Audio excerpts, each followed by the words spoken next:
Now, just you start out, Mac Marley, no celebrity. I'm just a player with some GAME. You know what I mean? Who was doing the ad-libs? Is that you doing the ad-libs or is that Kyrie? Nah, that's me. You know what I mean? That's me doing the ad-libs, basically talking to myself. Yeah. And that's just a raw youngster, man, a mannish youngster. You know what I mean? Spitting his thing. I didn't even have girls like that. But if I did, this how I be. You feel me? So it was just raw, man. It was just raw. And I grew up. You know what I mean? I am a child, or I'm a son of Magic Mike and Calvin T. Shout out, you feel me? Yeah. And of Too Short. So you know what I mean. Yeah. And one thing the Crest do is produce Max. So that was me spitting my Max stuff and talking about the Wick and all that stuff. You feel me? Just spitting my thing. You know what I mean? Spitting my thing. You feel me? In other words, you already saw the blueprint. You just knew how to build on it. That's what it is. Yeah. You know what I mean? Basically, you know what I mean? I can cuss on here, right? You're good. Yeah, so it's basically just pop your shit, man. You feel me? Pop your shit. I come up on like I say, Magic Mike and Calvin T. Those are people who I based my style after. Ice-T, King T. You know what I mean? People who had game and not just MCs. Of course I was an MC, but I had to spit game too. You know what I mean? Because that's what I like the most. Because with rappers, you got the tough guy, you got the rich guy, you got the lyrical miracle backpack guy. You feel me? But me, I wanted to spit game like like the people who I looked up to, like the Magic Mike and Calvin T's and the Ice-T's. You feel me? Yeah. Straight up. Let me say this. Yeah. You already talked about D-Shot. Abila. It's people I wanted. And of course, we'd love to have 40 on here as well. And it's coming. I document them, but we want to get deeper with it. Right. But say Ice-T and King T, though, that's old school. So you didn't just look at the blueprint. You saw the plans. You was like sitting at the round table, same because that's like some real deep homework kind of stuff. You know what I mean? Ice-T. I'm not to cut you off, but I'm a fan of hip hop. I'm a child of hip hop. You know what I mean? And in the you know what I mean, the 80s and the 90s, you know what I mean? One of my favorite rappers was Melly Mel, you know what I mean? The message, you know what I mean? The way that he broke things down. He wasn't just making music, he was teaching you. He was spitting game, he was spitting his ism. So, and Ice-T, I actually got to do a show with Ice-T. I opened up for Ice-T but this summer I did that, and it was just like a full circle moment because I remember studying everything about him, the way he dressed, the way he talked. I would read the credits in the songs. I would look at his record cover till it burned into my brain. You know what I mean? And he was such a big influence on me. So for me to actually, you know what I mean, to open up for him, he could have picked anybody in the Bay Area. You feel me? He picked me, and I just thought about, you know what I mean, that little kid who was looking at that record cover and thinking what I would say to that little kid, like one day, you know what I mean? Of course, we all think like, man, I'm gonna get up there, but to actually do it was a beautiful thing. And Ice-T has been cool to me since the first day I met him, and he always looked out. So shout out to Ice-T, yeah. Yeah, man. Hold on. Let me turn this focus off real fast, man, because we don't need no calls coming through right now. Okay. Plus the Doja Day and the candy paint. Yeah. I think that's a homage to what you were just talking about, just the way you change your verbiage just a little bit, the way you deliver it. You understand what I'm saying? Yeah. The way it shows. I mean, one thing, I'm an MC, bro. I'm not a rapper. I'm an MC. You know what I mean? And I cherish that. I cherish having skills and actually knowing how to MC. You know what I mean? How to have wordplay. You know what I mean? I pride myself on that. I pride myself on having one of the slickest mouthpiece in this whole game. You feel me? Like now, you know what I mean?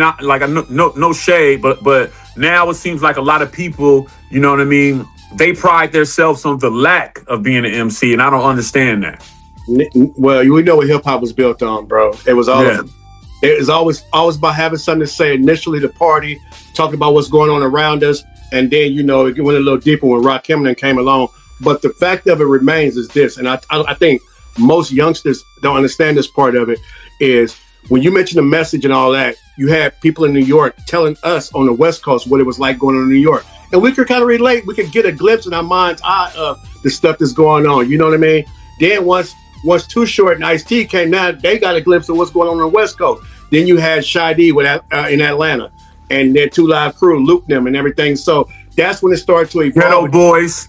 Once Scarface and the Ghetto Boys came on the scene, it was like, oh, this thing is crazy, first of all. And Houston is doing it a lot like LA is doing it, which is a lot like New York is doing it. My brother, we all get hungry. We all was poor. We all, you know what I mean, feel oppressed. We all, you know what I mean, go through things. There's certain things that's universal, you know what I mean, as our people. You feel me? So it don't matter if you in the South, up North, West Coast, East Coast. We all got certain things that we deal with. You know what I mean? We all deal with the rollers. We all deal with, you know what I mean, trying to pay our bills. We all deal with loving our woman. We all deal with being hated on. You know what I mean? We all deal with the police. You feel me? So there's certain things that we all can relate to no matter where you're from. You feel me? Yeah. So let me give you your props now. I was going to wait for a little bit, but let me tell you, when I analyzed Sick With This, I had the radio version, the video version, right? And let me tell you why I like that. And this is something else for young people to pick up as well. Taking those on dates, suckers like that love to play a hey. When you did that clean version, first of all, there's DMX with Party Up. Y'all gonna make me lose my mind. Then there's Lil Jon and Get Low. And then you got Plies with Becky. The clean version actually shows your lyricism. You know what I'm saying? You get more exposure. You get more exposure to your greatness, to whereas how lyrical you are with that pen. You understand what I'm saying? Where you really have to say something. Do you know how hard it is to get people to talk about ski on the radio, and or about a girl giving fellatio on the radio, and it still be dope and people still could dance to it? And then you got some people like, they didn't even know what they were talking about. You know what I'm saying? Right. It was out of necessity though, because if you had a single, you had to have a radio version. Now it's not like that. Now things blow up on the internet first, and then the radio catches on. But if you had a record and you had a single, you had to make a radio version. You feel me? And the radio version had to be of the same quality as the original. You know what I mean? So you had to, you know what I mean, go out your way, and you had to make sure that it was just as dope, or you was not gonna get played on the radio. You know what I mean? And you know, it wasn't just, you know, now it's just like, okay, you know, the internet blows up, the radio, get it. You were not guaranteed to be on the radio. There was only a certain spot, so you had to, you know what I mean? You had to make it just as dope, because we're putting a lot of money behind the video. I remember shooting that video and playing it for my, I think it was my government teacher, Mr. Hicks. And he allowed me to play the video in class. And if you see that video, I'm up in there, all in the bed with the girl and stuff. The grown woman. Because she definitely was grown, and I was a kid. Mm-hmm. And we shot that video at the what was the Holiday Inn in Emeryville, and they had that. If you ever drive past it, at the top floor, they got his glass. Man, I DJed up there many times. Yeah, so we rented that out, and we shot it there. I actually was supposed to shoot the video in the Crest, but the police wouldn't allow me to. So I had a whole day of just wasted money because the police wouldn't allow me. And I remember getting dressed in my house, and it was going to be my big debut, and everybody was excited, but the police wouldn't allow me to do it, so we had to change plans.